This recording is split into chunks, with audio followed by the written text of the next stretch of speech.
there, my name's Jill Tiny. I'm from Collaboration Global, and this is our podcast, Being Human, Hidden Depths. I'm going to be interviewing some of our members from Collaboration Global, and they're going to be sharing with you their extraordinary lives. Although they would probably believe they're just normal, everyday, average humans, but they are extraordinary. A bit like you and me. We all have our story to tell. We've all been through difficult times, and we've come out the other end having learnt an extraordinary amount about ourselves that we can share with others. So I think you'll find lots of things that will resonate with where you've been in your journey as well. I look forward to seeing you on the other side. Hello and welcome to Collaboration Global's podcast, Being Human, Hidden Depths. And I'm delighted that I've been joined once more by our fabulous member, Peter Hawkins, to delve deeper into the wonderful book that he's just written. If you're interested, we have already had a couple of sessions, so go back and find some of the other podcasts that we've had with Peter. But today, we're going to delve deeper into this book, Zirons, The Theory of Nothing. That sounds like such a page turner, Peter. Welcome back. What do you want to be talking about today? Thank you, Jill. Thank you for helping me with this podcast. Effectively, what I thought I'd do would be to take two main points from the book, which are, I think, on a lot of people's minds, and give a basic explanation for those, because they are key things that people will find difficult to find answers for.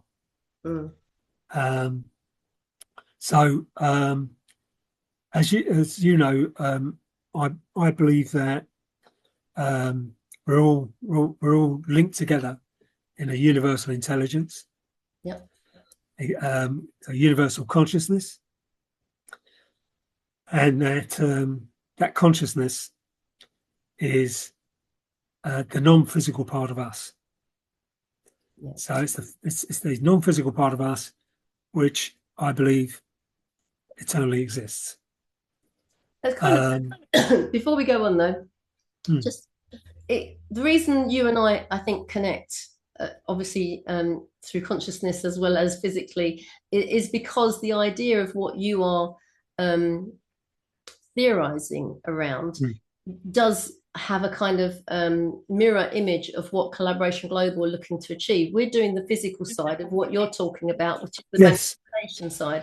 So that's why I'm fascinated by your theory and what it's about. And actually, from reading the book, and it's in English, by the way, it's not in science speak, which is lovely. Just read the book. It's called Zirons, The Theory of Nothing, Revealing What Came Before the Big Bang. Please check it out on Amazon. We'll put the links on the podcast as well. But it is very, very reassuring to feel like I'm actually reading something that makes sense, that kind of makes me go, oh, so what I'm doing in Collaboration Global is not something that I've thought about and gone, this is a good idea. It's my gut reaction. This is my intuition. This is my consciousness manifesting something in our world at the moment. Yes. So, sorry, go on. No, I think you're doing that very, very, very well. And I know you're passionate about it.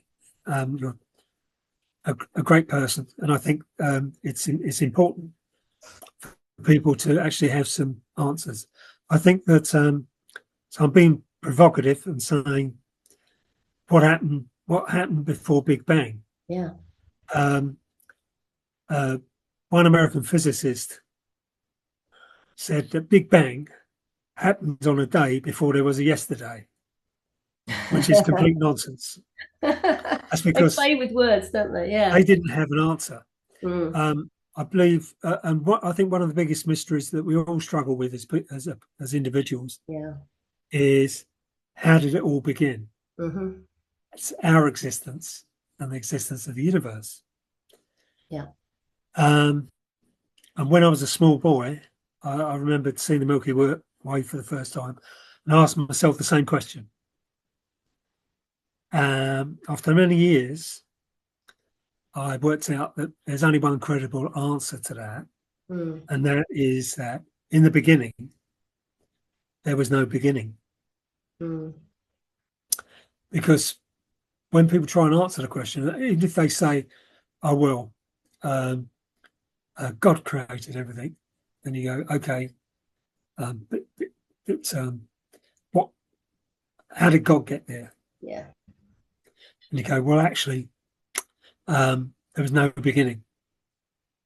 In the beginning, there was no beginning. You won't be able to find any other answer, I believe. So what I'm going to do now is I'm going to attempt to sort of show, I don't know how it will come out on the video, a simple model. Brilliant. That will probably help people understand what's happening. Excellent. If you take a piece of paper like this and you put it together and you've got a ring, and there's two sides, there's the outside and the inside. If you twist it round like that, you actually get a thing called a Mobius strip. Yes. Okay. And the interesting thing about the Mobius strip, here's one I prepared earlier. If you draw a line around the Mobius strip. Can you hold that up just a smidge higher, Peter, Okay. just in case people haven't draw a heard of line Mobius strips before? around the Mobius strip, you find that line comes back to the beginning. It's got no beginning and no end. Yes. It's actually known as a single-sided object, a Mobius strip. Right. And this is important, if you like. It shows how there can be no beginning, no end. It also supports one of my other theories in the book, and that is that there's no such thing as nothing. Right. I believe that what I call a Ziron is something like this. It's this sort of shape. It's got no beginning, no end. It's a pair of it's got two components, the Mobius strip in Ziron space, and they're continuously chasing each other and never meeting. And what it is, it's they're balanced energies, and they form nothing. So they're not as energies. They're not becoming physical. So that's how you can have a balanced nothingness. Now, what happens is that all knowledge, all of our consciousness is actually kept in Zirons as non-physical information, if you like, non-physical energy. And what happens is that now and again, certainly a big bang, the energy, one of the components, will come into physical reality or form physicality. It has a time moment as a physical energy, and then comes back to balance. So the other thing that people, I suppose, it's a bit of a puzzle. How can something come out of nothing? Yeah. So with the zero model, you've got an active nothing that isn't physical. It's not in any time. It's in infinite time, and it only becomes something. So something comes out of nothing when it comes into being. So it's a bit of a difficult concept. One example is that you've got tug of war team. Yeah. White and black, and a flag in the middle of the rope, and nothing is happening. But there's energy in the black team, there's energy in the white team, and the only reason you would know that there was anything there is if one of the team members dropped the rope. Yeah. And then the flag would move. Yeah. Yeah, exactly. So that's an analogy I've used in the book because it is quite difficult to explain. But the actual answer, as well as in the beginning there was no beginning, there's no such thing as nothing. Yeah. It's balanced energy. Sometimes when we do mathematics, when we do sums, we say blah blah blah blah. This cancels it all out, cancels to zero. So what I'm saying is everything balances to zero, doesn't cancel, balances to zero. The Big Bang comes along, and at the end of that session of the universe, I believe there's a big crunch, where all physicality, all of us, everything, goes back to nothing.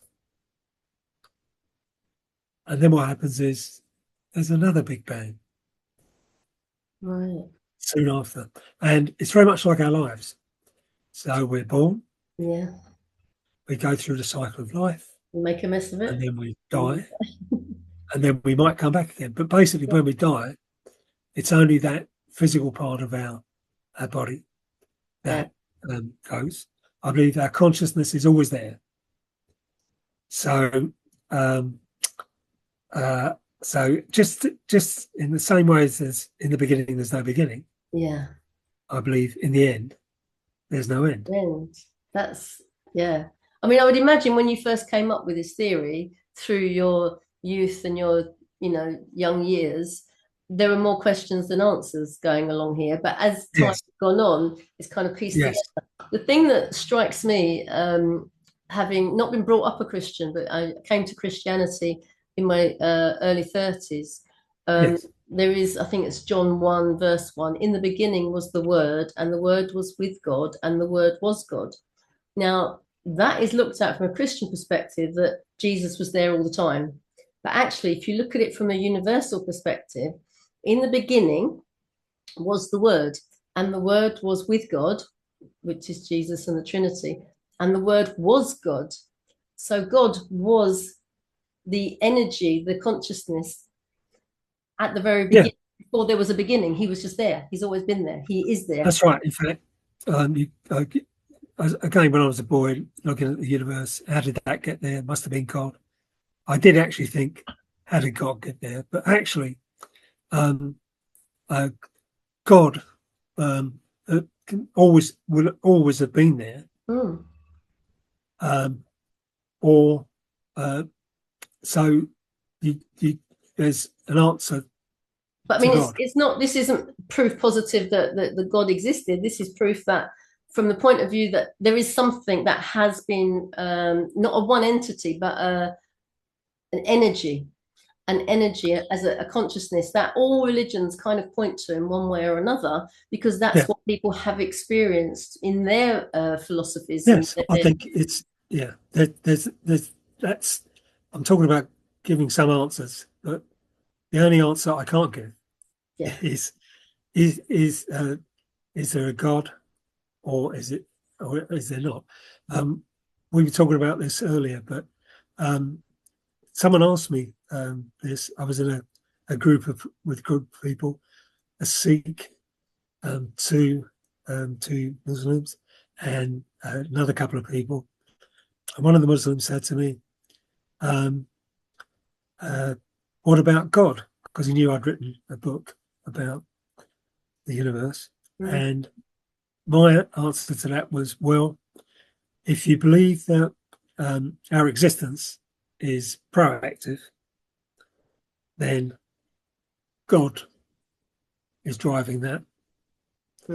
If you believe that our existence is reactive, so we're reacting to each other and to all the events in the universe, then that could point to a big intelligent universe, a big self-managing universe. So, but it's quite easy to go from that to say, well, that could be a God. So it's one of those ones that's a personal belief. But in many ways, the book actually supports the argument that it's perfectly logical to believe in God. Mm. It's not illogical. And so atheists, shall we say, are usually have an argument of what came before God. Mm. And in actual fact, in the beginning, there was no beginning. So that sort of argument goes out the window. And it's left to how we feel. What do we feel? You know, I think everybody likes to have faith in something, yes, whatever that might be, and however it makes you feel, but it gives you that hope. And the definition of hope is a certainty of of what the outcome will be. It's not maybe if I'm lucky, I'll hope for this. Hope is having this kind of commitment and certainty to what the outcome will be. So I think faith for a lot of people, if you believe in anything enough, if you believe you're going to get better, if you believe it's going to rain tomorrow, whatever. I always say to people, I'll bring the sunshine with me. You've got a dinner party or we've got a barbecue, I'll bring the sunshine. That's fine. It's okay. And invariably it is, because that's my belief, So from the very simplest way, I think we all have to have faith in each other. And that, nature will do its thing, that the sun will always come up in the morning. And sometimes you don't know, you don't need to have all the answers. You just have to have faith that it's not possible to have all the answers. And but I do think that all of us, everyone in the world, actually in the back of their head wonders what's going to happen when they die. Yeah. And certainly in my belief is that none of us we will die physically, but none of us will die ever. It's our consciousness will go forwards. It's quite interesting because Max Planck, one of the founders of quantum physics, actually said, I better just read it so I don't get it wrong. I just thought to myself, I know that name and I didn't know why I knew it. But fully in your book. He said, I regard consciousness as fundamental, and I regard matter as a derivative of consciousness. Right. So that's from one of the early quantum physicists. And basically a very logical man, very clever man, who, and that's what he thought. I think he was right. There's a very funny one from Einstein, very clever man, Einstein, well, as a human being. He said, reality is merely an illusion, albeit a persistent one. So he actually thought that our existence was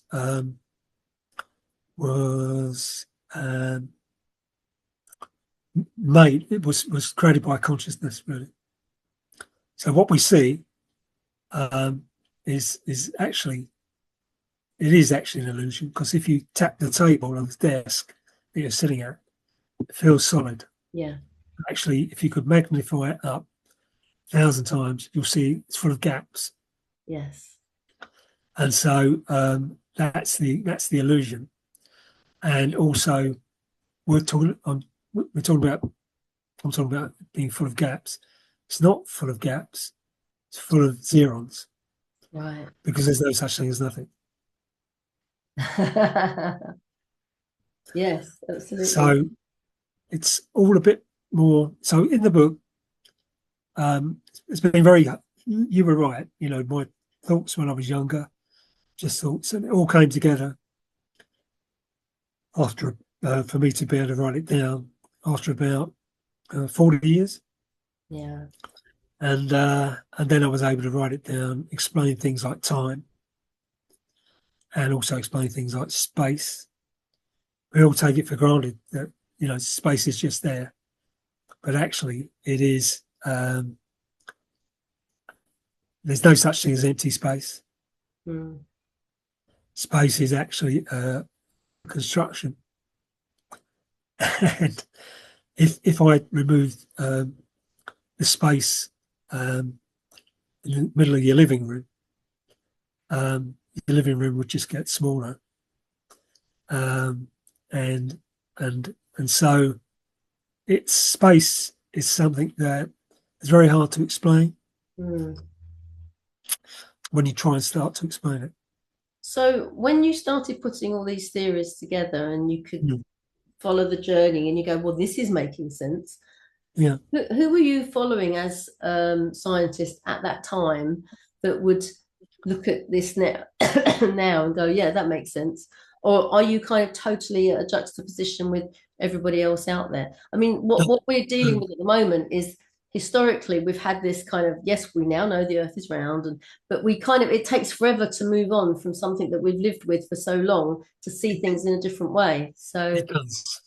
I must admit that one of the big subjects in the book is about gravity. Right. Gravity is a bone of contention Oh dear.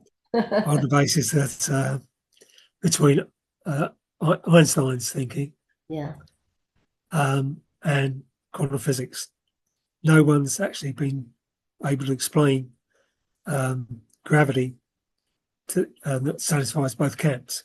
So I've got in the book, there's a piece that actually is the missing piece, if you like.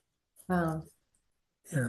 And have you been able to share this with anybody that might concur with you, might agree with you? Well, I've had the actual sort of point on gravity. I haven't had discussions about that.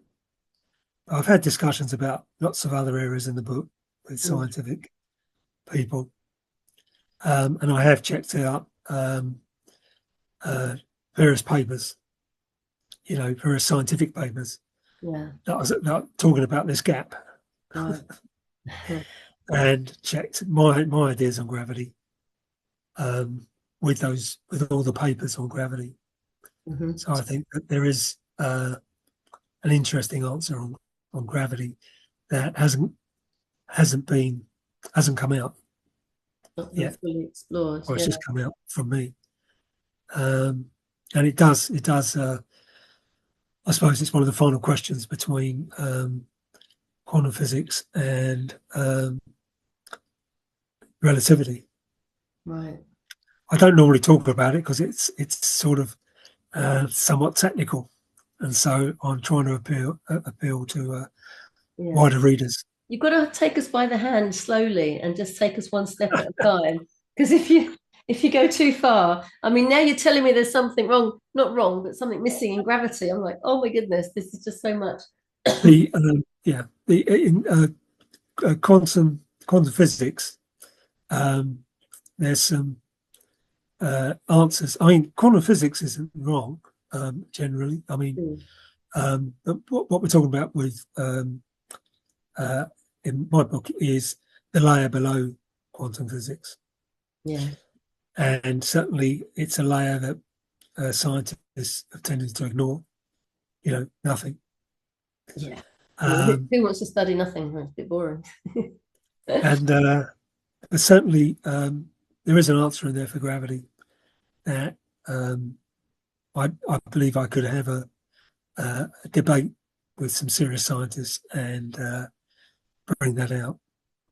So if your book was held up as the pivotal theory around the Big Bang and everything else, and Zirons became everyday language, what do you anticipate might happen as a result of this?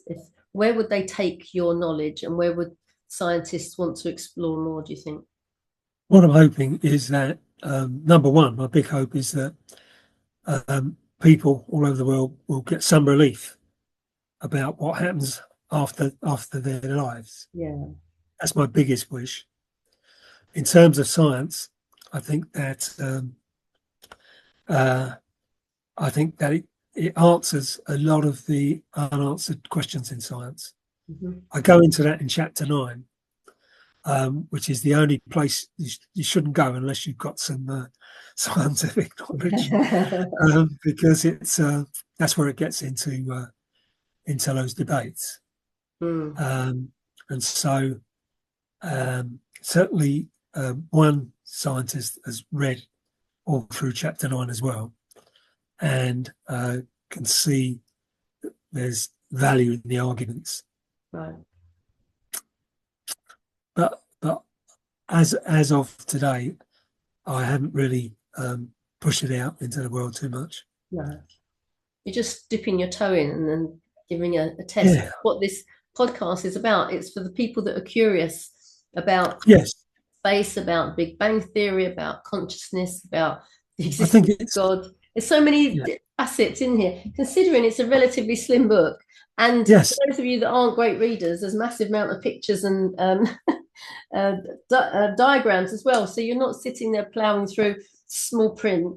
It is a very accessible, that's the word I'm looking for, a very accessible book. So what you've done, and I can imagine there is so much more stashed, not only in your brain, but, you know, on your computer as well, that probably every chapter could have another book dedicated to it to go into much more detail. But it's finding the people that are curious. This is what we're after in this episode of the podcast today. It's called Being Human and Hidden Depths. So these are Peter's hidden depths, and he wants people to be curious about space, about the beginning of time, about what went before and what goes on after. And we all have that element, especially, you know, when somebody dies, if they're near and dear to you, and if you haven't had that yet, then you're very lucky. But when they're near and dear to you, it really does hit you hard. Where have they gone? Where are they? What happened? And will I be going in the same place? Will I ever see them again? Silly little things, not silly little things, big things like that. So if you know somebody who's a scientist that might be interested in this book, fantastic. It's on Amazon. As I said, we will put the link there and just get them to read it. Or if you want to get involved with the conversation and you think you've got theories that can build on what Peter's done, or even you want to understand his theories more, he's more than happy to have a conversation with you. So if somebody wants to have a proper Zoom chat or even a phone call, Peter, what's the easiest way to get hold of you? Well, in the back of the book, there's a email address where people can send their questions. It's Q&A@Zirons.com. Perfect. So that will come directly to me. And what I'm aiming to do is, for the first 100 or so, I'll answer them directly, personally. Perfect. And as it goes along, I'll then group people's questions. So if 5 people have asked the same question, I'll then answer that on the website. So it doesn't end by reading the book. No, you can actually join in the conversation on Zirons. Awesome. Which is what I'd like to do. And what's the website address? That's Zirons. It's Zirons.com. Right. So ZERONS.com, where you can just go and explore a little bit more and find out what we've been talking about, basically. Yes. And it's one of those things that if you are curious minded and you think you have your own ideas, this might blow your mind wide open by just I'd love to talk to people about their ideas and also try and help them with their thinking. You know, it's we were talking about this before. That's why I love what you're doing. Communication, sharing, being generous with what you think you know, but also I've already had some conversations where people have been able to answer their queries, and so that's exciting for me to be able to say, okay, this is what I think here and this is what I think there. So, and ultimately, because this is a theory and not a philosophy but a theory, it's like none of us really know the full answer. So there's no wrong answer. If you come to Peter with your ideas and your thoughts, he's not going to be going, well, that's ridiculous. No. In Collaboration Global, there is no right or wrong. There's no right or wrong. We become curious, and we kind of, if you're feeling strongly about something, that's when you're going to learn more, and that's when you're going to find out more about it. So it's come with an excited, open mind, and see what you can both learn from having those kind of conversations. I agree. And if you get in quickly, you won't have to do the Q&A. You can ask a question and have a conversation with Pisa, and eventually the rest of them will be online, so on the website. So it'd be nice to have a conversation in person. I'm sure it'd be much interesting. But I would recommend go get the book first, read that, and then see where you want to go from there. Thank you so much, Peter. It's been absolutely wonderful, as always. The fact that, you know, no new answers to existence, to consciousness. That's what we've been talking about. New answers, potential answers to consciousness.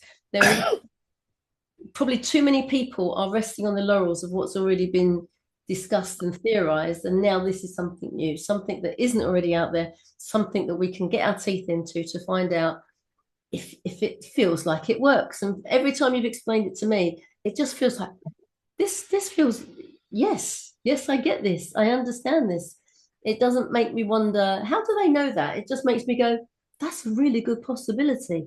I don't see how it couldn't be. But then what do I know? I'm not a scientist. So if you are a scientist or you know one, please get them to get in touch and find out some more. So, thanks, Jill. Absolutely wonderful. Thank you for the opportunity of doing this. You're welcome. Lovely to have you on again. And hopefully not too long before we do the next part as well.